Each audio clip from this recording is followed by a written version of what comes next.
இன்றைய காலை பொழுதிலும் கூட இது வானத்தின் வாசல் ஊழியத்தின் மூலம் உங்களை சந்திப்பதில் கர்த்தருக்குள் மிகுந்த சந்தோஷம் அடைகிறேன். நாம் இன்று நடக்கிற பாதை சரிதானாம்?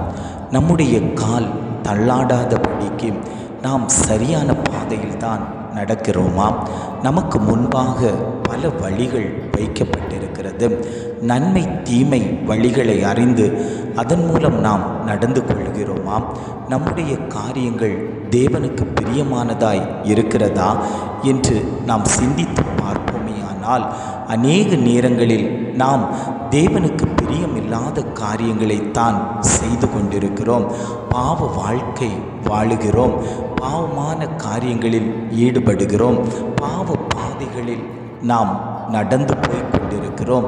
ஆண்டவர் சொல்லுகிறார், உன் காலை தீமைக்கு விலக்கு என்று குடும்பங்களை பார்த்து ஆண்டவர் வாக்கு கொடுத்து கொண்டிருக்கிறார். இன்றைய காலை பொழுதிலும் கூட ஆண்டவர் நமக்கு தரக்கூடிய நல்ல வார்த்தை என்னவென்றால், நீதிமொழிகள் 4ஆம் அதிகாரம் 27வது வசனம் இவ்வாறாக சொல்லுகிறது, வலது புறமாவது இடது புறமாவது சாயாதே, உன் காலை தீமைக்கு விலக்குவாயாக. வேதம் இவ்வாறாக சொல்லுகிறது, வலது புறமாவது இடது புறமாவது சாயாதே, உன் காலை தீமைக்கு விலக்குவாயாக. இன்றைக்கு அநேகருடைய வார்த்தைகள் எப்படி இருக்கிறது என்றால், ஒரு நபரிடம் நயமாகவும் இன்னொரு நபரிடம் அன்பாகவும் இன்னொரு நபரிடம் கோபமாகவும் பேசுகிறவர்களாய் நாம் காணப்பட்டு கொண்டிருக்கிறோம். ஜனங்களை பார்க்கும்போது முகஸ்துதி செய்பவர்களாய் நாம் இருந்து கொண்டிருக்கிறோம். ஆண்டவர் சொல்லுகிறார், நீ நேரான பாதையில் நட, அந்த பக்கமும் இந்த பக்கமும் சாயாதே. அந்த ஜனங்களை பார்த்து இந்த ஜனங்களை பார்த்து நீ சாயாதே. உனக்கு கொடுக்கப்பட்ட பாதையில் நீ நடந்து வருவாயானால் அந்த பரம கானானை நீ சென்றடைவாய். இல்லாவிட்டால் சத்ருவானவன் உன்னை வழிமறித்து அவனுடைய நரகத்துக்குள் கொண்டு போய் விடுவான். நாம் ஞானமாய் தேவ பயத்தோடு அவருடைய வழிகளில் நடக்க பழகி கொள்ள வேண்டும். நம்முடைய கண்களுக்கு முன்பாக அநேக இச்சைகளை கொண்டு வந்து காண்பிப்பான், ஆசைகளை கொண்டு வந்து காண்பிப்பான். உலகம் மாயையானது. நாம் இந்த மாயான உலகத்தில் வாழ்ந்து கொண்டிருக்கும் போது அநேக காரியங்களை நம்முடைய கண்களுக்கு முன்பாக சத்ருவானவன் கொண்டு வரும்போது நம்மை அறியாமலேயே நாம் உலகத்துக்கு பின்னாடி ஓடி போகிறவர்களாய் இருக்கிறோம். ஆண்டவர் சொல்லும்போது சொல்லுகிறார், லோத்துவின் மனைவியை நினைத்து கொள்ளுங்கள்.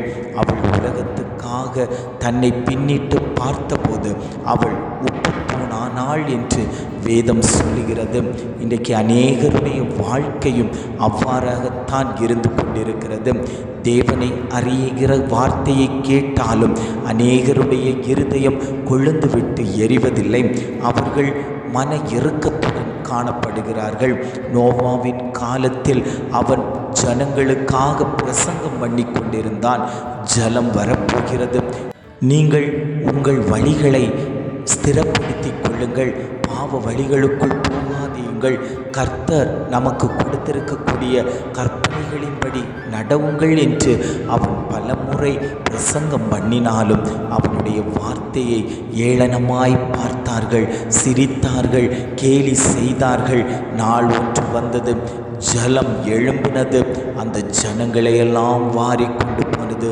வேதம் சொல்லுகிறது, அவர்கள் உணர்வில்லாத ஜனங்களாய் இருந்தார்கள் என்று வேதம் சொல்லுகிறது. இன்றைக்கும் அநேக ஜனங்கள் உணர்வில்லாதவர்களாய் இருந்து கொண்டிருக்கிறார்கள். ஆண்டவருடைய வார்த்தையை அதிகமாய் கேட்கிறார்கள். ஆனாலும் அவர்களுக்குள்ளாடி இவ்வளவுதானே, இதை நான் பார்த்து கொள்ளலாம் என்ற அந்த எண்ணம் சிந்தனை இருந்து கொண்டிருக்கிறது. ஆண்டவர் சொல்லுகிறார், நீ வலது புறமாவது இடது புறமாவது சாயாதே, நேரான பார்வையில் நீ இருந்து கொண்டு கொடுப்பாயானால் உனக்குண்டான மேன்மைகளையும் வளர்ச்சிகளையும் நான் உன் வாழ்க்கையில் நிறைவேற்றி தருவேன். உன் காலை தீமைக்கு விலக்கு என்று ஆண்டவர் வாக்கு கொடுத்து கொண்டிருக்கிறார். தேவ ஜனங்களே, இன்றைக்கு நீங்கள் நடக்கக்கூடிய வழிகள் நன்மையான வழிகளா அல்லது தீமையான வழிகளா என்று சற்று சிந்தித்து பாருங்கள். நம்முடைய கால்களை நாம் பரிசுத்தப்படுத்திக் கொள்ள வேண்டும். நம்முடைய கைகளை பரிசுத்தப்படுத்திக் கொள்ள வேண்டும். நம்முடைய சிந்தனைகளை பரிசுத்தப்படுத்திக் கொள்ள வேண்டும். நம்முடைய ஒவ்வொரு உறுப்புகளையும் பரிசுத்தப்படுத்திக் கொள்ள வேண்டும். சத்துருவானவன் எந்த ரூபத்தில் எப்படி வருவான் என்பது தெரியாது. நாம் ஆண்டவர் வரும்போது கைவிடப்பட்ட ஜனங்களாய் இருந்துவிடக்கூடாது. நாம் அவருடைய வருகையின் போது மறுரூபமாக்கப்பட்டு அவரோடு எழுந்தருளக்கூடியவர்களாய் இருக்க வேண்டுமே தவிர கைவிடப்பட்ட ஜனமாய் இருப்போமே ஆனால் நாம் சத்துருவின் கைக்குள் அகப்பட்டு விடுவோம். தேவ ஜனமே, இது எச்சரிக்கையான வார்த்தையாக இருந்தாலும் இதை நீ உன் இருதயத்தில் ஏற்றுக்கொண்டு வலதுபுறம் சாயாதே, இடதுபுறம் சாயாதே. அந்த நண்பனை பார்க்காதே, அந்த உறவுகளை பார்க்காதே, பெற்றெடுத்த பிள்ளைகளை பார்க்காதே. அவன் அழைக்கிறான், அந்த வழியாக போவோம், இவர்கள் அழைக்கிறார்கள், இந்த வழியாய் போவோம் என்று நீ இருந்து விடாமல் தேவ சமூகத்தில் உட்கார்ந்து கொடுப்பாயானால் உன்னுடைய வாழ்வு மேன்மை அடையும். நீ போய் சேர வேண்டிய அந்த கானானை நோக்கி நீ பிரயாணம் பண்ணுவாயானால் போய் சேர வேண்டிய இடத்திற்கு சரியான நேரத்திற்கு போய் சேர்ந்து விடலாம். உன் காலை தீமைக்கு விலக்கி நன்மையான பாதைகளில் அடியெடுத்து வைத்து நீ போக வேண்டிய தூரத்தை கடந்து போய் என்று ஆண்டவர் வாக்கு கொடுத்து கொண்டிருக்கிறார். அவர் சொல்லும்போது சொல்லுகிறார், நீ இடதுபுறமாவது வலதுபுறமாவது சாயாதே, உன் காலை தீமைக்கு விலக்குமாயாக என்று குடும்பங்களை பார்த்து சொல்லிக் கொண்டிருக்கிறார். ஜெபிக்கலாமா? அன்பின் பரலோக பிதாவே, இந்த காலை பொழுதுக்காக நாங்கள் உம்மை துதிக்கிறோம், ஸ்தோத்தரிக்கிறோம் ஆண்டவரே.